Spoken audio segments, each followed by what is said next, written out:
Este canal contém relatos reais de crimes que podem ser perturbadores para algumas pessoas. Recomendamos cautela e atenção ao conteúdo.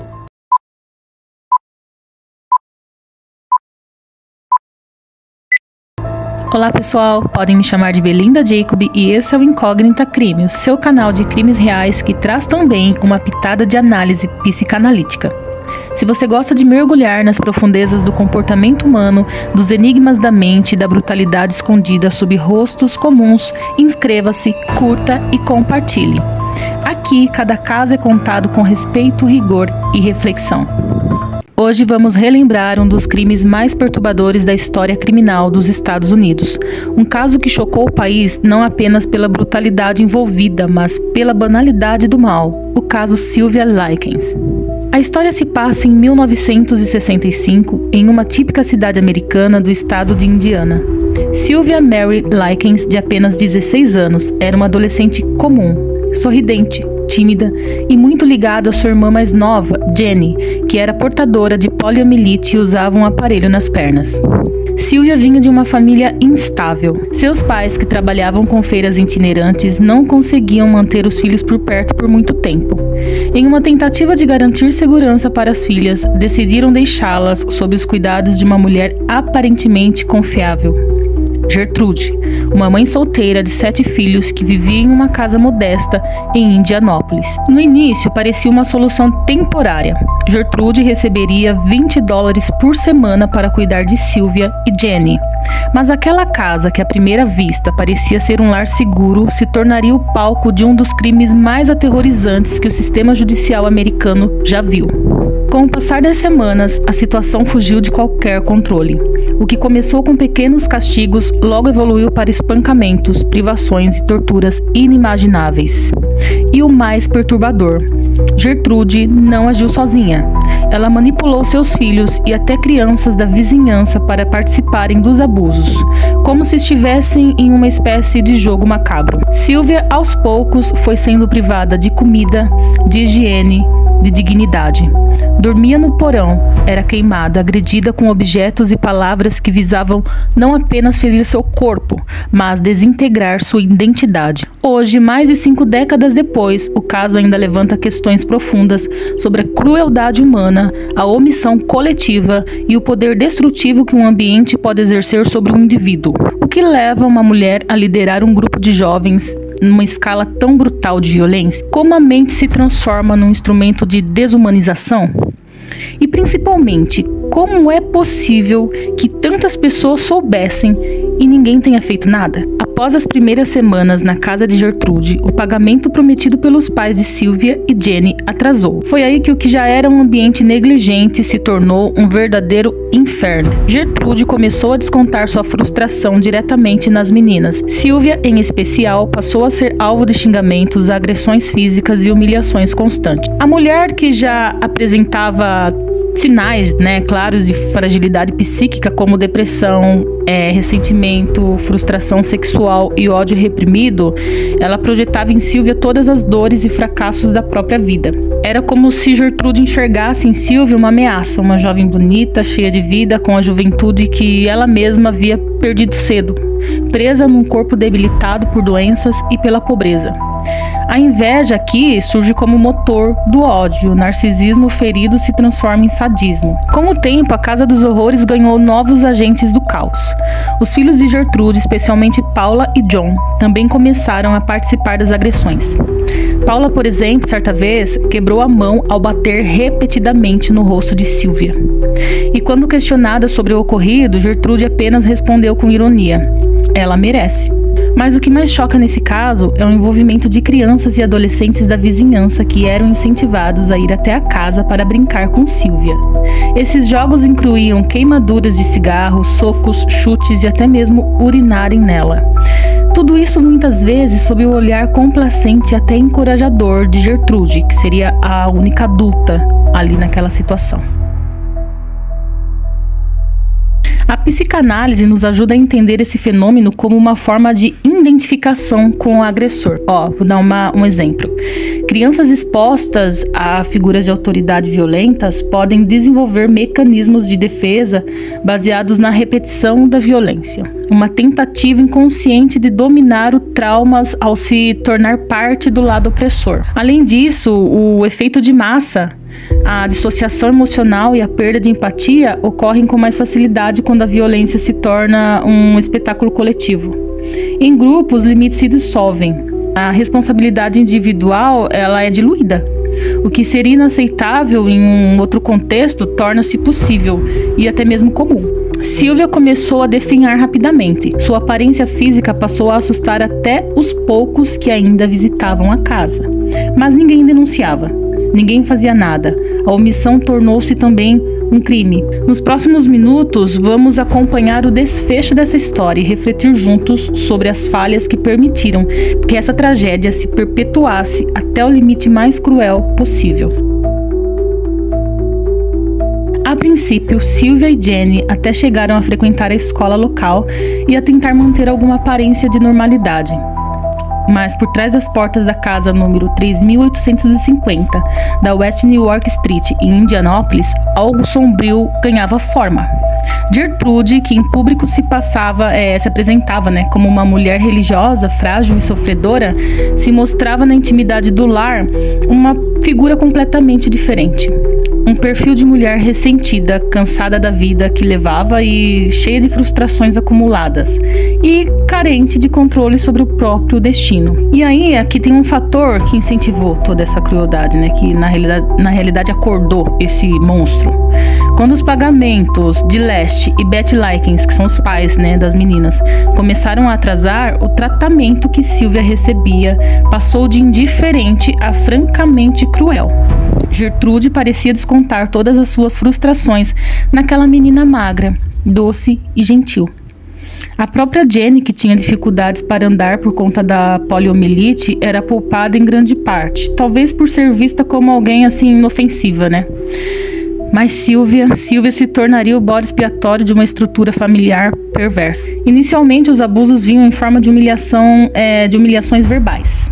Gertrude acusava a Silvia de ser promíscua, dizia que ela se achava demais, que se vestia como uma vagabunda. Tudo sem qualquer base real. Eram projeções, recalques e ressentimentos que a própria Gertrude parecia carregar desde a juventude. Com o tempo, os castigos físicos vieram. Surras com cintos, tapas no rosto, queimaduras com cigarro, e não parava por aí. Gertrude envolveu seus próprios filhos nas agressões. As crianças cresciam naquele ambiente de negligência emocional e a violência era ensinada como forma de expressão. Eles batiam, riam, inventavam novas formas de tortura, um verdadeiro colapso moral. Sabe o que é o mais estarrecedor? O mais estarrecedor ainda está por vir. Vizinhos, amigos dos filhos e adolescentes do bairro também foram convidados ou autorizados a participarem dos abusos. Eram crianças e jovens entre 10 e 17 anos incentivados por uma figura materna doente e desestruturada. Um circo de horrores montado dentro de uma casa comum, no meio de um bairro comum. Um caso em que a banalidade do mal se fez corpo e rotina. O caso expõe de forma brutal a psicodinâmica do sadismo coletivo. Gertrude exercia um tipo de liderança inconsciente sobre os jovens ao redor. Uma liderança baseada no prazer sádico, na destruição do outro como forma de se sentir viva. E talvez o mais perturbador, os jovens encontravam um sentido comunitário nesse ato. Era um ritual de pertencimento ao grupo, onde a vítima era desumanizada para que a agressão fosse permitida sem culpa. Silvia passou semanas trancada no porão, recebendo alimentos escassos, sendo insultada, torturada e privada até mesmo de ir ao banheiro. Gravaram em seu abdômen com uma agulha aquecida a frase "sou uma", aquela palavra que começa com P, tá? E me orgulho disso. Um ato não só de desumanização, mas de total aniquilação simbólica. Ela foi marcada como uma coisa. E ao marcar Silvia, marcaram a si mesmos, com a frase "vejam do que somos capazes", Quando marcaram a barriga de Silvia, quando judiaram de Silvia, quando torturaram Silvia, eles deixaram bem claro pro mundo do que eles eram capazes. E conforme os dias se transformaram em semanas e as semanas em um ciclo contínuo de dor, Sylvia foi se apagando lentamente. Seus gritos já não tinham força, seu corpo não reagia como antes. Sua mente aos poucos começou a se desligar de uma realidade que lhe era insuportável. Mesmo assim, Sylvia ainda falava de Deus. Ainda acreditava que alguém viria salvá-la, que seus pais voltariam, que algum adulto honesto, ao notar a tragédia, tomaria uma atitude. Mas ninguém veio. Na escola, quando perceberam o sumiço das irmãs Likens, não houve denúncia. Os vizinhos, mesmo ouvindo sons estranhos e suspeitando da movimentação na casa, também silenciaram. Um silêncio coletivo que na psicanálise pode ser entendido como um pacto narcísico de recusa à realidade, como se todos preferissem não ver para não entrar em contato com a sua própria covardia e impotência. No dia 26 de outubro de 1965, Sylvia Likens morreu. Suas últimas palavras foram: "Eu sei que não estou mais em condições de viver, mas eu queria apenas ser uma boa menina." Ela faleceu no porão imundo da Casa dos Horrores, com o corpo coberto de hematomas, queimaduras, lacerações e infecções. Seus órgãos estavam comprometidos por conta da desnutrição extrema e o choque hemorrágico causado por múltiplos traumas físicos foi a causa oficial da morte. No entanto, a verdadeira causa não pode ser registrada em laudo médico, que foi o abandono, a indiferença, a desumanização total de uma jovem que só queria ser amada. Pouco tempo depois, Jenny, a irmã de Sylvia, reuniu forças para quebrar o silêncio. Ela se aproximou discretamente de um vizinho e disse: "Me tire daqui, faça a polícia vir. Sylvia está morta." Foi então que a verdade veio à tona. A polícia, ao chegar, se deparou com uma cena que até hoje é considerada uma das mais perturbadoras da história criminal dos Estados Unidos. Gertrude foi presa, junto com seus filhos e outros adolescentes envolvidos. Durante o julgamento, o promotor descreveu o crime como o pior caso de abuso infantil que o estado de Indiana já havia visto. Gertrude tentou se defender alegando problemas de saúde mental, uso excessivo de remédios para depressão e falta de controle sobre os filhos, mas nada foi suficiente para justificar tamanha atrocidade. Ela foi condenada à prisão perpétua, embora tenha sido libertada 20 anos depois por bom comportamento. Alguns dos adolescentes envolvidos receberam penas brandas e saíram antes dos 21 anos. A sensação de impunidade ecoou por décadas. Jenny foi adotada por uma família amorosa e viveu o resto da vida tentando superar o trauma. O caso Sylvia Likens revela o que acontece quando o superego social entra em colapso. A ausência de limites, a permissividade, a crueldade e a naturalização da violência geram um espaço onde o ID coletivo pode se expressar em sua forma mais crua. Gertrude funcionava como um ego distorcido, orquestrando um grupo de jovens que projetavam nela autoridade e permissão para agir sem culpa. Gente, essa dinâmica lembra um campo de concentração simbólico. Por exemplo, como que eu vou achar uma explicação? O corpo da vítima, ele é transformado em território de domínio, de descarga pulsional e de sadismo autorizado. Mas o mais devastador é pensar que essa história não aconteceu em tempos de guerra, né? Aconteceu entre vizinhos, em um bairro comum.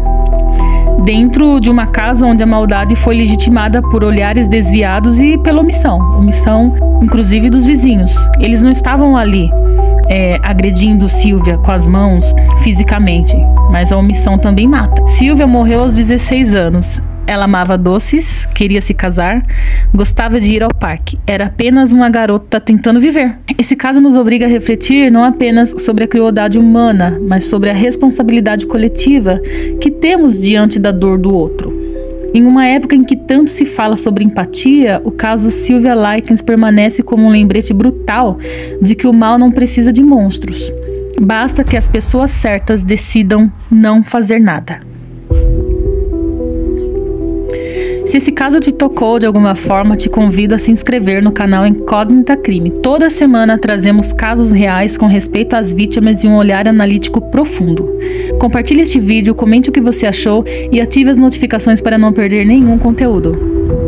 Eu sou a Belinda Jacob e esse foi mais um episódio do Incógnita Crime, onde o mistério ganha voz e a dor, dignidade. Até o próximo caso.